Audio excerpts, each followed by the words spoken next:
Alright, with the LS short block, what we're going to do is wash it with some laundry detergent and clean it up really nice, and hope that the machine shop did a good job on it. That's the main thing.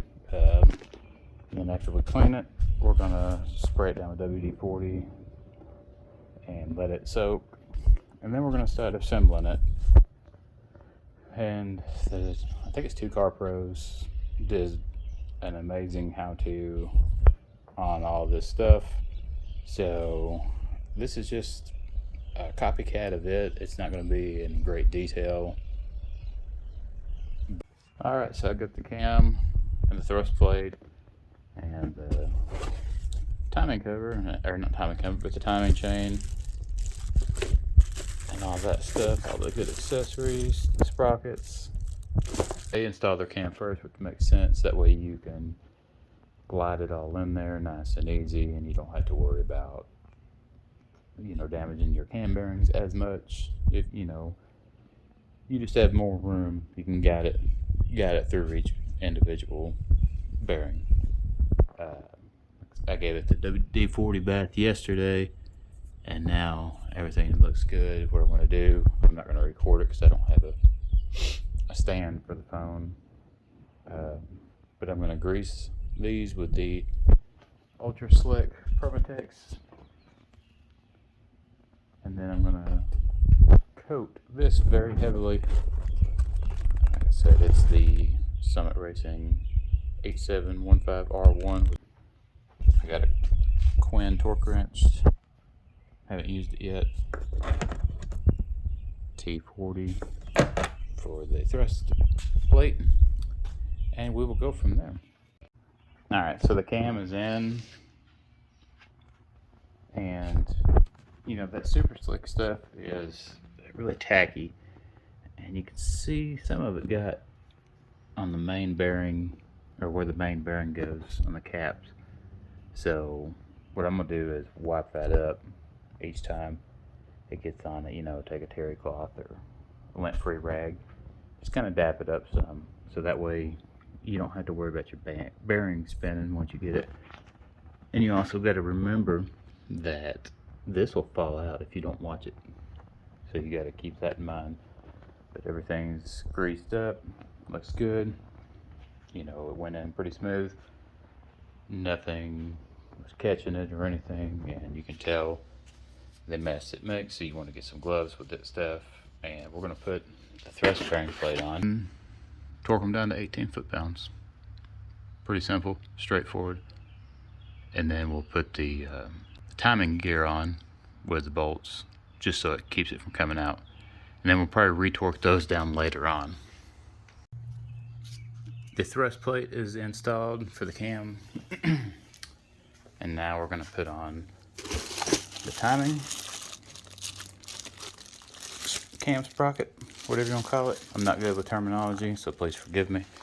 But we're just going to put this on. We're not putting the sprockets on yet. We're just putting, I guess you would call it the crank sprocket or hub sprocket. Shit, I don't know. Putting on the big one. And then that is just going to help keep it from falling out the back. We're not torquing it down to spec. We're just putting it on there just to have it installed. And then we're going to lay the crank in, tighten up the main caps, the bearings of course, and then we'll be able to install the cam sprocket, or the timing sprocket, and put it on there. And then we'll be able to put the pistons in, and then we'll go with oil pump and blah blah blah blah blah. But this is just the cam and crank video, and then we'll do another one for pistons. The cam gear, we'll call it, is not completely installed, but it is. These are just finger tight. I could take a little wrench to them, but it's just to keep it from falling out the back when I rotate it. But we're going to see. It spins really good. It's nice and smooth. It don't take much effort at all. So the machine shop that I use, I'm not going to mention their name because it's my first machine shop I've ever used, and this is the first motor I've ever built. Like I said, I don't know all the terms, so it was kind of they almost made me feel like I wasn't welcome because I didn't know the exact terms to use and what I wanted and all this stuff. But we're not gonna go down that rabbit hole. Other than that, we're just, like I said, I'm gonna shut up about it before I mention anything else and not want to jinx myself on that. But the cam is installed partially. The cam's installed permanently, but the timing gear set is not. And I noticed I got a little drip of the slick stuff in there in the piston spot. So like I said, we're going to wipe all that out. We're going to clean this up. We're going to make sure this isn't greased so the main caps won't set in, or the main bearings won't spin, and then kind of go from there. Also, the ARP cam retainer bolts, they are going to be torqued down to 25 foot-pounds once I get it installed. But for the rest of the timing gear stuff, I'm going to put back in this bag to keep it as clean as possible. It's pretty nice stuff. I do like how it has all the timing marks on it. 0, the dot is easier to see. And then I go back over here and I can find the dot on here to line it up. It's very noticeable. And so far this is a pretty fun build as long as everything fires up, and works. With the Brian Tooley kit, the forged rotating assembly kit, you get these Clevite Molle main bearings, MS-21998. But I'm going to snap all these in. I'm going to make sure there's none of top and bottom on these, but the tank should all line up inside.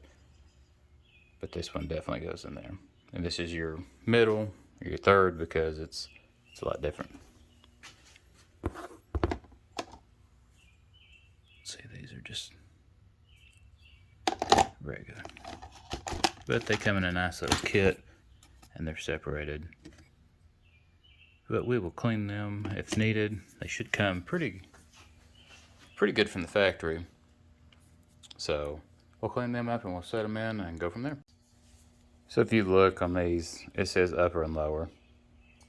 That's lower, which that means on the caps themselves. And the ones with holes in them is the uppers, and that means the ones on the block. Of course, the tangs will only go one way to orientate them, but you also got your holes in them. Like I said, I'm still learning, but I know that you have to get them flush on each side.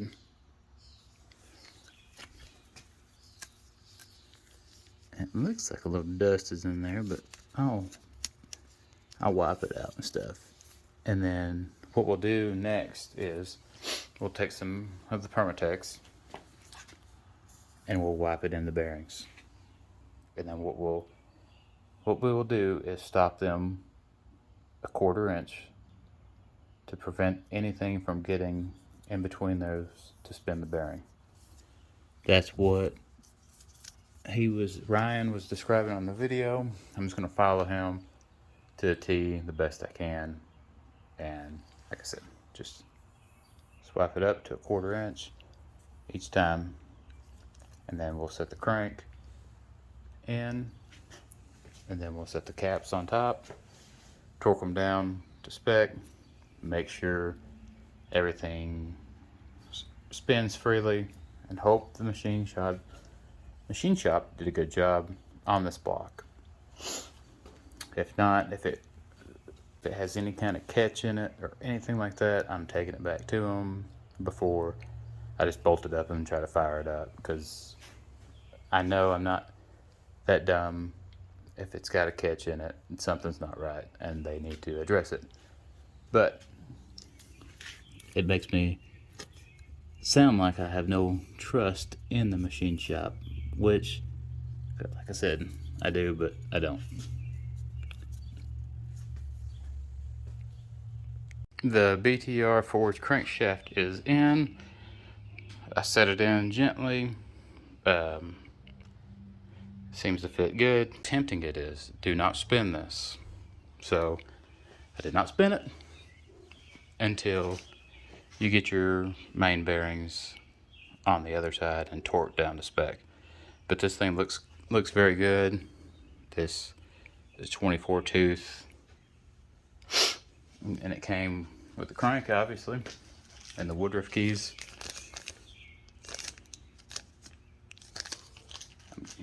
Those go in the front for the crank sprocket, I'm sure.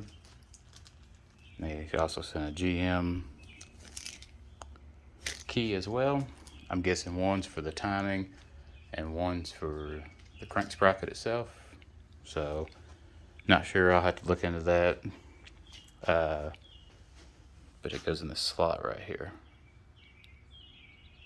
But I know once we put those on, we got to look at a top dead center and go from there. But that's later on. But the crank is in.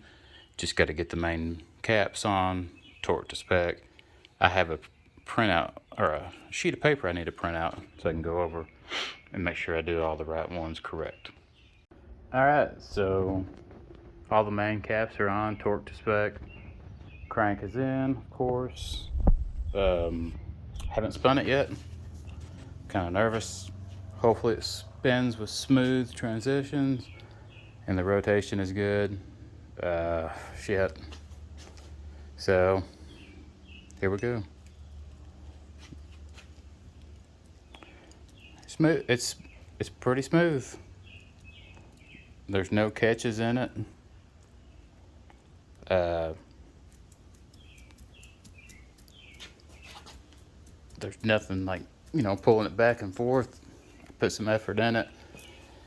It seems like everything is spinning smoothly. Yeah, I'm thrilled. I know my how-tos, and it's not really a how-to, it's just documentation really of how I did it. Like I said, the guys at 2 Cars Pro did an excellent job on a write-up, made it pretty simple. But, BTR, Brian Tooley Racing, good quality products. I had a couple issues with Wiseco on the piston side I showed in the previous videos, but, everything's resolved. And they probably would have worked. I just, wanted to make sure that everything was the way I wanted it, since it's my first build. But yeah, some old parts I'll probably use, I'm not sure. Everything's pretty much new, on the bottom end or whatnot. So I kind of want to keep it that way. But man, I am thrilled that this and then this spins freely. That's